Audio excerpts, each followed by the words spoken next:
It's that time of year again, kids. The snow is falling, everyone is gearing up for whatever holiday they wish to celebrate, and a new Star Wars is just around the corner. The excitement is palpable, as soon we'll all be back in that galaxy far, far away. And I'm sure everyone's gonna spend another 2 years arguing about whether the movie's good or not. Personally, I enjoy the new movies, which I'm sure just saying that caused a few of you to click away. I don't think they hold a candle to the original trilogy, but they are a huge improvement over the prequels. But hey, we can all agree The Mandalorian is amazing, right? Now, as far as the recent video games, I don't have quite the sunny disposition. Battlefront was a beautiful but bare-bones missed opportunity by a studio far too crunched, and then Battlefront 2 was actually a huge improvement, except for the fact that they totally missed the mark in the single-player campaign, and, you know, the loot boxes. They've turned it around since then, but, I mean, come on man, that stain ain't coming out. Then there was the cancellation of Amy Hennig's Ragtag, which was just special. So, with the announcement of Jedi Fallen Order from Respawn, who is having one hell of a year, there has been a lot riding on the first true single-player Star Wars game in the Disney era of the franchise. Does it live up, or does this game drink the green milk? Let's find out.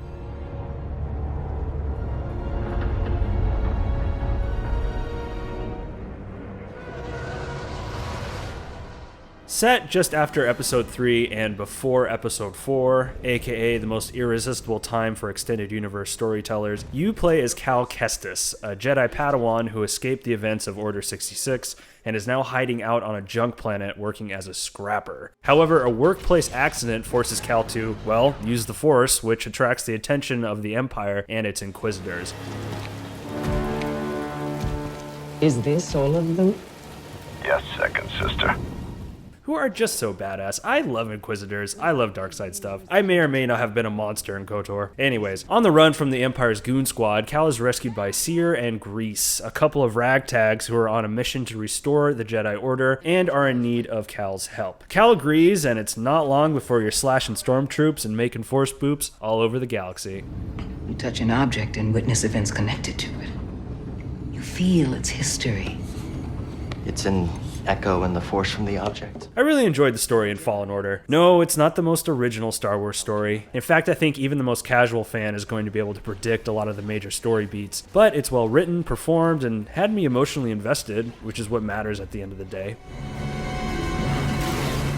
The narrative revolves around guilt, dealing with it and ultimately overcoming it, which fits nicely in a Star Wars tale. Cal's arc boils down to him coming to grips with his own failings during the events of Order 66. And Seer and Grease also have their own past demons to contend with. The villain is also very entertaining, your typical power-mad and deliciously evil Sith, who in truth is a product of immense trauma. Something I really appreciated about the story is that it doesn't really lean heavily into any fan service or rely on an established character to give its tale impact. Sure, there are a couple major story moments that I would classify as fan service, but these are appropriate and make sense in the narrative. In general, this is a game that's trying to be its own thing, held up by series lore, but not in debt to it.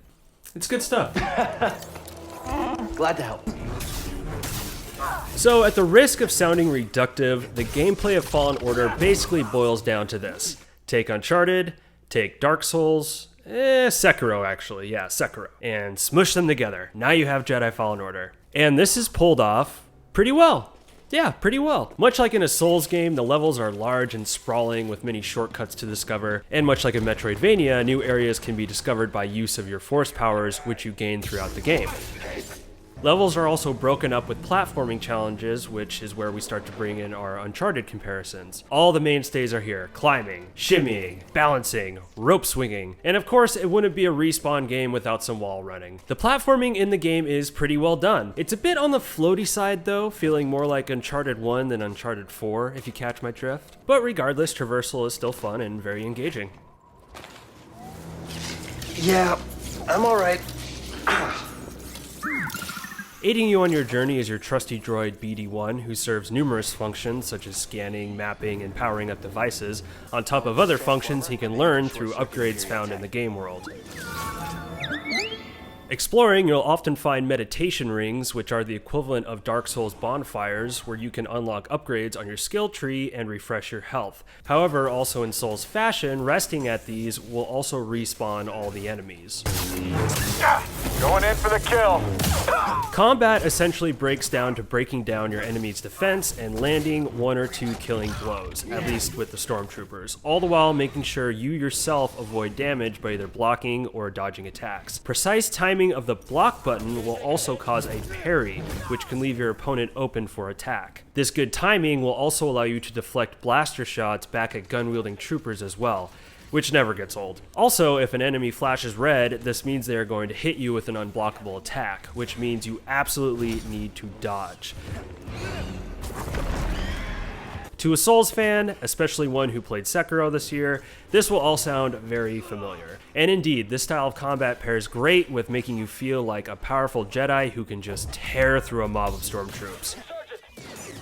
However, I have to be honest, your typical gamer is going to find this combat to be pretty good. Yeah, pretty good. But a typical Souls fan is going to find this combat to be okay. Just okay. See, Respawn has done a great job recreating this style of gameplay to work in the Star Wars universe, but at the end of the day, it's just not quite as tight or consistent as your typical Souls adventure. Whereas something like Sekiro is ultra fast, tight, and precise, forcing you to really nail the muscle memory for attacking enemies, Fallen Order is a little looser and slower. Timing never feels wholly consistent, and sometimes enemy tells can be really hard to catch. A lot of times I felt like I was more victim of Cal's slow animations rather than an enemy's difficult attack pattern, as there is no attack cancel or dodge cancel in this game, meaning if you swing that lightsaber, Cal is going to follow through no matter what, and when you start a multiple hit combo and miss an enemy's kind of shaky looking tell, well guess what, you're going to get hit. Now look, I admit that sounds like some whiny ass complaining, and you're right, it is. I was certainly able to overcome this stuff. This isn't the next great challenge for Souls players, in fact it's the opposite. Most of those gamers are going to blow through this no problem. But there was just too many times I felt like I died, not because I screwed up, but because the game just kinda screwed me and it felt a little cheap. I made a mistake. I mean, I hate making the Sekiro comparison, but Fallen Order compared to that is just a little floppy. Plus, unlike a lot of Souls games, Fallen Order is kind of better played defensively, which is fine. But the problem is this can make a lot of battles feel really slow, which is irritating when you're backtracking an area looking for collectibles and you run into a group of enemies which you have to patiently block, dodge, and attack to dispatch. Luckily, you can usually just use a force power to pull them over to you and give them a little poke or just blast them off a cliff, which is sick. But then the force powers kind of feel more like a crutch rather than an organic part of combat. I felt like I was cheating with them a lot, but hey, maybe that's the point. I mean, Jedis do have quite the unfair advantage. Also, the boss battles are kind of a missed opportunity. Most of them are against other Jedi, and honestly, I was hoping for something that simulated a Jedi duel. Very intense sword fighting to try and whittle down a defense and take advantage of my attacker luring his or her guard so I could have that one killing blow. But no, the bosses are like regular enemies, but with more health and a few special attacks. I mean, you are hitting their unarmored bodies with a lightsaber multiple times to try and slowly lower a big red health bar. Hell, sometimes you hit them and they don't even react. They just absorb it and get a cheap hit on you, which is just bonkers. I'm tired of lightsabers being made less powerful to justify gameplay. People love the old Jedi Knight games because when you got that lightsaber, that thing destroyed anything it touched, and when you fought a dark Jedi, it was an intense race to be the one who landed that killing blow. I was hoping Jedi Fallen Order would top this, but sadly it doesn't. Now, despite everything I just described and nitpicked here, the most important question is, at the end of the day, is the combat still fun? Well, yeah, it is. It could be better, but I still enjoyed it, and that's what counts. In fact, let's take a second and just acknowledge that Respawn Entertainment, whose prior experience has mainly been in first-person shooters, have taken two very different genres and have done a decent job representing them both within a pretty good Star Wars experience. I mean, this is definitely a chocolate and peanut butter situation, and it tastes pretty damn good. You're learning. Not quite as gifted as Sear's last apprentice, but not bad. Okay, so here's where things get a little weird. So in general, Fallen Order is a great looking and sounding game. The environments are beautifully rendered and very dynamic, featuring some impressive reflections and lighting. There's great touches like your lightsaber lighting up dark environments. Character models look great and are animated nicely. Sound is top notch with a lot of great attention to detail. I recognize that stance.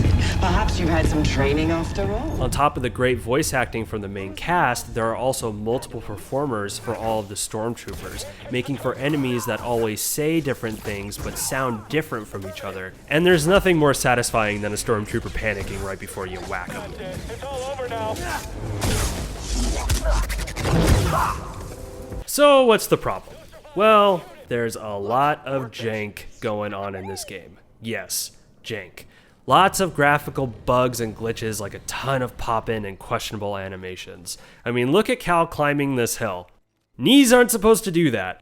In general, this game needed a few more months in the oven. If I had to put my finger on it, I'd say the QA process was either rushed or incomplete in trying to meet the deadline a month before the release of Rise of Skywalker. Now, because this game is so playable, it's somewhat forgivable, but it's still disappointing to see a AAA game of this caliber release with a noticeable lack of polish. Now, I'm sure there'll be patches to clear a lot of these issues up, but it's still a bummer to see.